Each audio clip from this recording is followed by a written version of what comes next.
ご視聴ありがとうございます。今回は東京臨海部の交通機関に迫ります。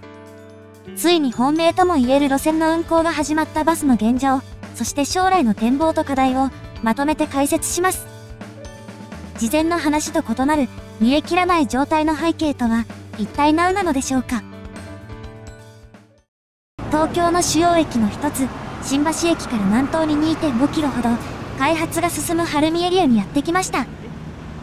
かつて晴海や勝どき、豊洲といった埠頭の周りには工場が並び、貨物を運ぶための専用線がありました。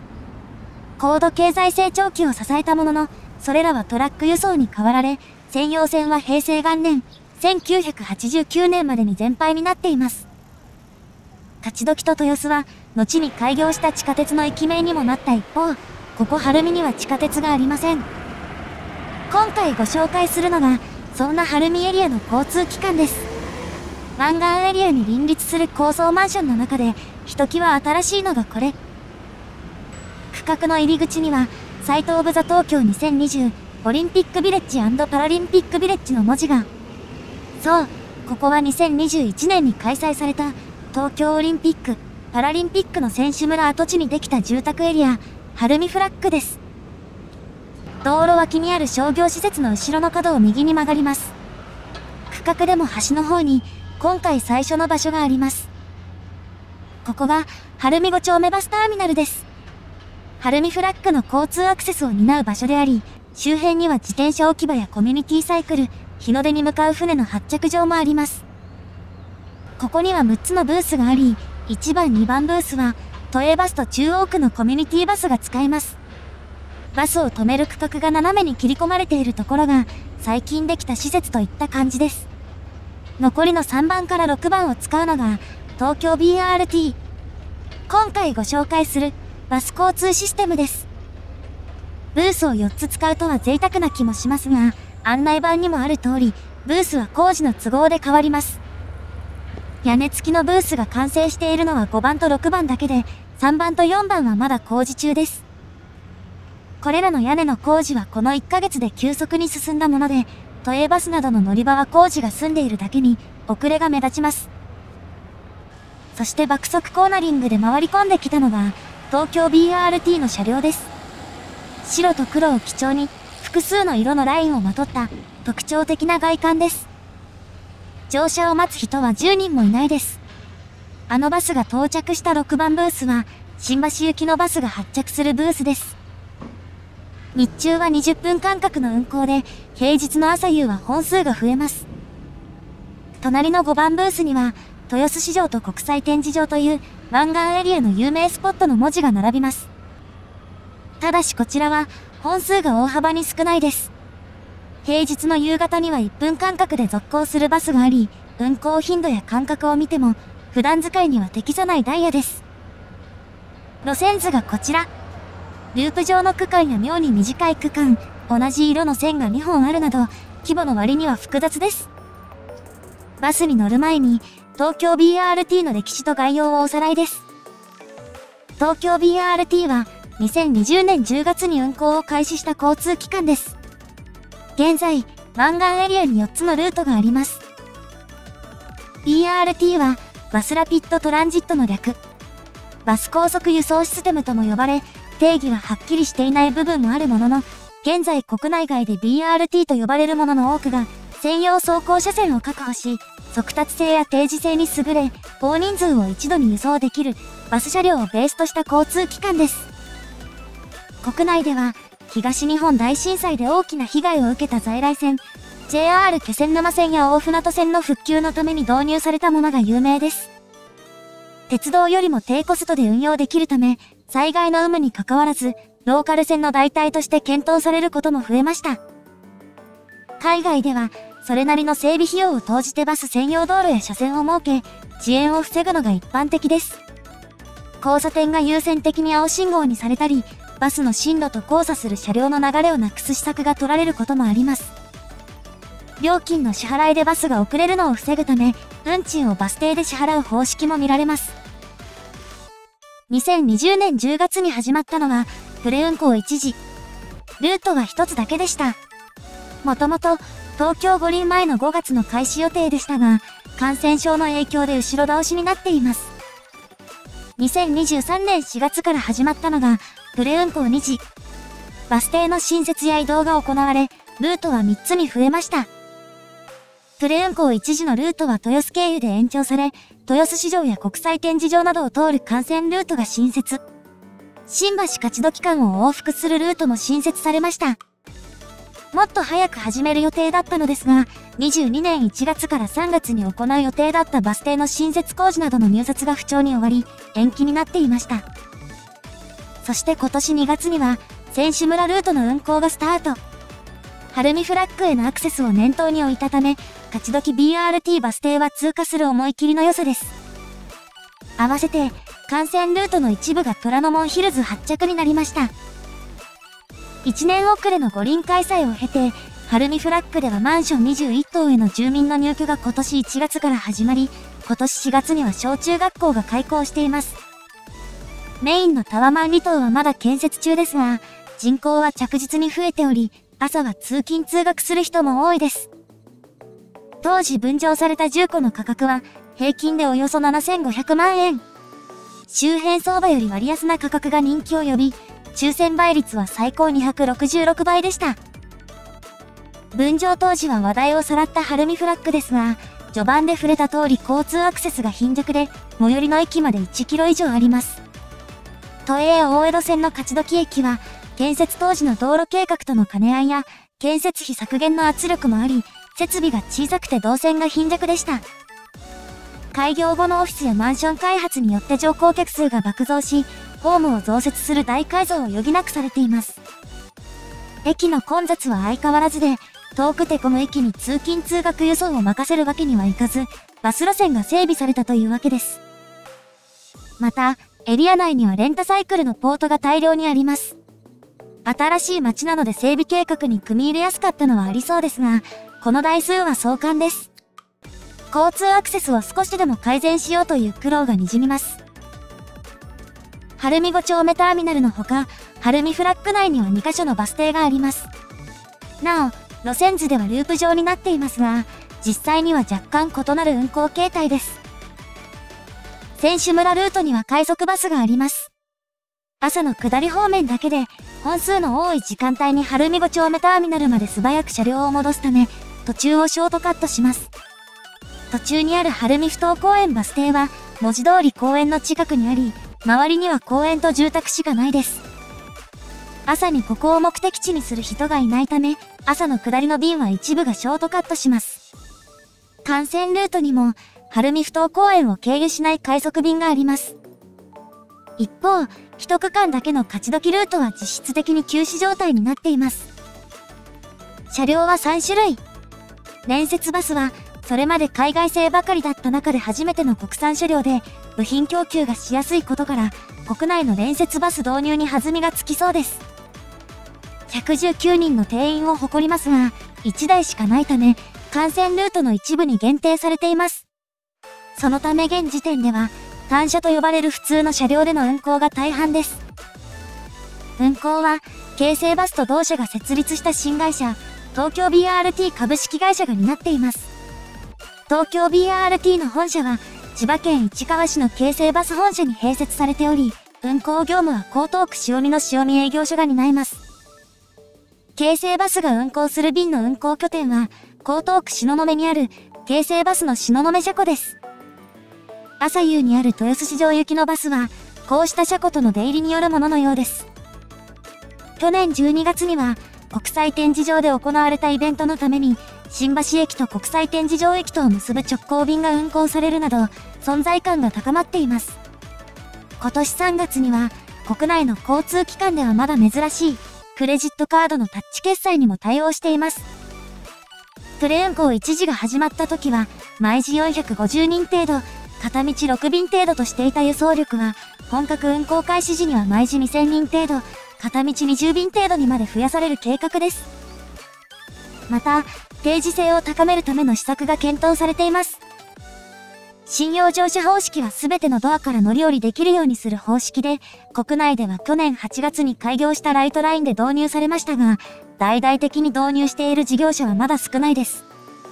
東京 BRT の車両には、信用乗車方式の導入を念頭に、すべてのドアに IC カードリーダーが設置されています。また、ウェブサイトには、バス停のイメージとして屋根付きの立派なものが掲示されています。選手村ルートが新設されたことで、本格運行時に想定されていたルートが出揃いました。ただし、信用乗車方式はまだ導入されておらず、前扉から乗る必要があります。始発のバス停なので、特別な運用なのでしょうか。そういうわけではありません。なぜか煮え切らないものが残る東京 BRT、その実態と今後を追いかけます。選手村ルートの新橋行きバスに乗ります。車内の様子がこちら。木目調の化粧板と黒をベースとした内装でテンションが上がります。座席の表裏には東京 BRT のステッカーと刺繍もあります。また、座席の横にはコンセントもあるほか、フリー Wi-Fi も使えます。出発です。バスの乗客は1桁。ちょっと寂しい感じですが、これからどうなるのでしょうか。ロータリーをぐるりと回り、外に出ます。ロータリーの出入り口には信号がありません。バスは目視で安全確認し、右折して道路に出ます。進行方向左側には、入居開始から間もないマンションがひたすら続きます。次の交差点を左に曲がった先にあるのが、晴海ふ頭公園です。ここで乗客がさらに増え、座席は半分ほど埋まります。先ほどのカットではバス停の屋根が見えていましたが、このバス停は整備がまだ済んでおらず、乗客は手前のスペースから乗り降りします。縁石に仮設の部材を当てて段差を乗り切るという、いかにも暫定モードの運用です。本節の場所では屋根や敷石の設置は済み、ベンチなどの整備が進んでいます。なお、反対方向のバス停はまだ作り途中で、資材が積み上げられています。ここは晴海フラッグのメインの通りにあたる場所で、歩道と車道の間に自転車専用レーンがあります。視界には何かとレンタサイクルのポートが目に入り、自転車が主要な移動手段に位置づけられているのが伺えます。建設中のタワマンの前で信号待ちして、次の晴海台バス停に停まります。晴海台は、今見えている商業施設の近くにある公共施設で、学習スタジオや運動スタジオ、キッズスペースなどがある交流文化拠点です。都営バスの乗り場から少し離れており、場所自体は清掃工場の真横です。ここでも乗客が乗り込み、座席は全部埋まります。立っている人は数人程度で、満員には程遠いです。次の交差点で信号待ちし、左折のためにしばらく足止めです。運河を越えると、道路が2つに分かれます。奥で下に降りていく道路は、この先で交差点にぶつかります。信号待ちで時間をロスしますが、交差点の先に勝どき BRT バス停があるため、幹線ルートのバスは下を通ります。一方こちらはそれを越えて進んでいくため、時間短縮になります。勝どき BRT バス停の様子がこちら。これは土休日の昼間で、バスが出た直後なので人がいないですが、朝は30人近くが列をなし、かなりの盛況ぶりになります。名前が同じ勝どき駅は400メートル離れており、歩いて移動する人もいるものの、新橋駅直結バスの需要はそれなりにあるようです。立体交差を過ぎると、今度は運河ではなく隅田川を渡ります。この築地大橋は、築地市場の跡地を貫く道路につなげるために作られたものです。そしてこの先で、車線が再び分かれます。上の車線はこの先で交差点になるのに対し、今走っている下の車線はトンネルに入り、それらの交差点をショートカットして進めます。トンネルの中で車線が左右に分岐し、左に向かう車線はそのままトンネルを走りますが、こちらは再び地上に出ます。次の信号を右折です。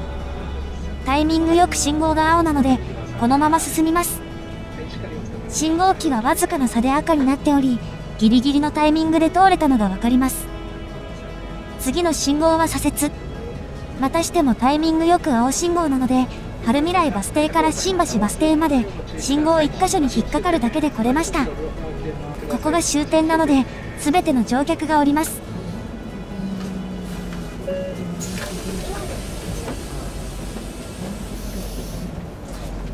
新橋バス停は前後に並んでおり、私が降りた手前のブースは、晴海フラッグ行きと虎ノ門ヒルズ行きが使えます。乗っていたバスは折り返しの快速晴海フラッグ行きになり、颯爽と発車です。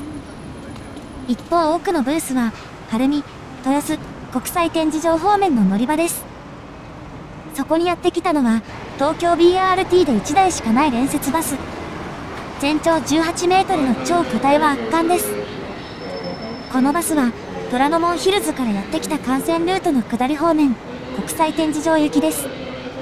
虎ノ門ヒルズを発着するバスのうち、連接バスなのはこの便だけです。ブースには30から40人は並んでいるようですが、抜群の収容力でどんどん吸い込みます。その手前を歩いていく人は、ちょうど今後ろのバス停に着いた、ここが終点のバスを降りた乗客です。折り返しの行き先は、先ほどの連接バスと同じく国際展示場。あの連接バスとは異なり、新橋で折り返すため、一旦手前のブースで乗客を降ろしてから前に移動します。連接バスは本来8時50分発なのですが、8時58分発のバスとほとんど変わらない時刻の発車になりました。続いてやってきたのが、手前のブースを発車する、虎ノ門ヒルズ行きのバスです。虎ノ門ヒルズまで行ってみましょう。東京 BRT の運賃は大人均一220円ですが、バスを乗り継がないと目的地に行けないことがあるため、乗り継ぎ割引があります。IC カードの場合、1回目から60分以内に2回目に乗れば、2回目が無料になります。ただし適用されるのは Suica と PASMO だけで、他の IC カードや現金は適用外。また、大人500円の1日乗車券は Suica か PASMO にしかデータを載せられず、現金払いもできないです。快調な走りに見えますが、たびたび信号に引っかかり、結構時間を使います。先ほどの交差点のように、右折矢印が出るまで待つ場所もあります。新橋から虎ノ門ヒルズまでの間にある道路、通称新虎通りの下には、新橋駅の手前で分岐したトンネルがまだ続いており、そのトンネルに合流できる入り口もありますが、東京 BRT のルートとは噛み合わないため、地上を走り続けます。ビルの横から回り込み、バス乗り場に入ります。一旦歩道を横切るので、車体が結構大きく揺れます。連接バスもここには入れますが、運転には気を使いそうです。バス乗り場は一般車の駐車スペースや車寄せの横にあり、意外と広くはありません。降りた乗客は30人弱です。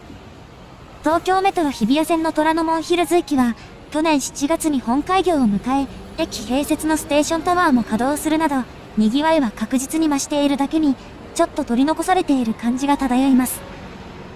平日朝は毎時4本で、それ以外は毎時3本と、本数はそれほどないです。そして東京 BRT にはまだ、クリアすべき課題が残っています。ここまで見てきた光景からわかる課題と、わからない課題を、まとめて見ていきます。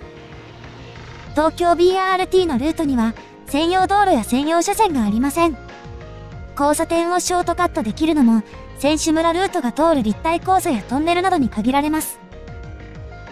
交差点でバスを優先する PTPS、公共車両優先システムの導入も検討されていますが、未だ導入に至っていないです。私が乗った選手村ルートのバスが信号にほとんど引っかからなかったのは偶然であり、タイミングが悪ければ所要時間がバンバン伸びます。専用道路や専用車線がない以上、道路が渋滞すればその時点で定時制はなくなります。また、バス停で運賃収受はできず、すべてバス車内での生産。IC カードの読み取り機はすべてのドアにありますが、信用乗車方式はスタートしておらず、前乗り後降りが基本です。終点ではすべてのドアから降りられますが、これは運賃が均一かつ前払いだからできることで、信用乗車方式とは違います。連接バスがなかなか増えないのは、車両の調達の問題とともに、こうした運賃収受の問題もあります。車体の長い連接バスで前乗り後降りを続けると、運賃のやり取りに時間がかかり、定時性が損なわれるからです。ただし、単車タイプのバスで輸送力を確保するには本数を増やすしかなく、運転士の確保が大変なほか、バスが絶え間なく走るようになると、PTPS の運用が難しくなります。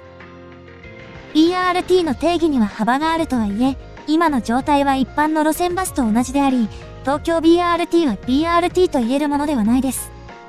また、東京 BRT を都営バスの一種と勘違いする人も多いらしく、公式が SNS で注意喚起しています。都営バスは多様な系統があり、JR や地下鉄と連携したフリーパスもある一方、東京 BRT にはそうしたものもなく、エリア的な広がりに欠けています。また、一部のバス停を除き、バス停には屋根がありません。晴海フラッグのバス停の整備も入居が始まってから行われており、整備済みに見える晴海台バス停も工事の看板が残っているほか、展示ブロックには工事の痕跡が残っています。ウェブサイトでは屋根付きの施設がアピールされているだけに、建築コストの高止まりで暫定的に使用を落とすしかなかったのでしょうか。また、バス停で隙間をなくすように止めるシステムの導入も目指されていますが、これも未完了。新橋駅の乗り場は JR や地下鉄の駅から離れており、駅前にある都バスより利便性が劣ります。都バスのバス停には、次のバスが走っている場所を知らせる機能付きのものもありますが、東京 BRT にはそうしたものもありません。東京都のシルバーパスも使えるようになるなど、サービス向上に努めているものの、都バスとあえて別立てにしたメリットには乏しいです。計画されていたメニューがほとんど実現していないため、選手村ルートまでが出揃った今でも、計画段階の触れ込みにあった本格運行という言葉は使われていないです。そして煮え切らない展開が伺える場所は他にもあります。それが、プレ運行1時の時に拠点になっていた、晴海豊洲ルートのバス停、晴海 BRT ターミナルです。今は道路沿いにあるバス停は、プレ運行1時の時は、この横の土地にありました。奥がバスの出入りのための場所で、まだ現役です。手前は歩行者通路として残されています。金網の向こうには、停車中のバスが。ここはバスの待機所として使われています。また、歩行者通路の反対側にも広大な空間があります。将来、本格的なターミナルを整備する構想がありますが、この周りは東京都港湾局の土地で、近隣住民や関係先との協議事項も多く、時間がかかっています。今のバス停はいずれ移動するとはいえ、この前後には都営バスと中央区のコミュニティバスのバス停があり、それらは屋根付きなのに比べ、なんだか寂しい感じです。そして、その晴海豊洲ルートの起点、道のテラス豊洲は、同名の商業施設の1階にあります。看板が並んでいるメブクス豊洲はオフィス区画ですが、まだまだ空きが目立っています。本格的な屋根付きのバス停で、待合スペースもありますが、施設自体のいまいちな賑わいに比例して、土休日の昼間でも人気がほとんどありません。この近く、幹線ルートのバス停の横には、豊洲市場に併設された商業施設、千客万来がオープン。距離的には近いものの、それぞれのルートの兼ね合いもあり、バス停を統合することができませんでした。これは東京 BRT のみならず、バスではあるあるです。そして、東京 BRT では今後、銀座や東京方面への延伸を計画していますが、2022年11月には、東京都が臨海地下鉄構想を発表。総延長 6.1 キロで、一部は幹線ルートと被っています。東京 BRT の今後が危ぶまれそうな展開ですが、この新線の建設費は、東京都の発表では、およそ4200から5100億円とされており、1キロあたりでは、およそ690から840億円に達します。過去の公営地下鉄の建設費で最も高額だったのが、1996年度から2000年度の1キロあたり293億円。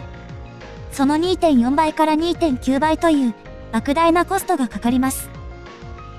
これは他の路線より深い場所を走ることや、道幅が狭く、2階建ての駅が必要なことなどが理由です。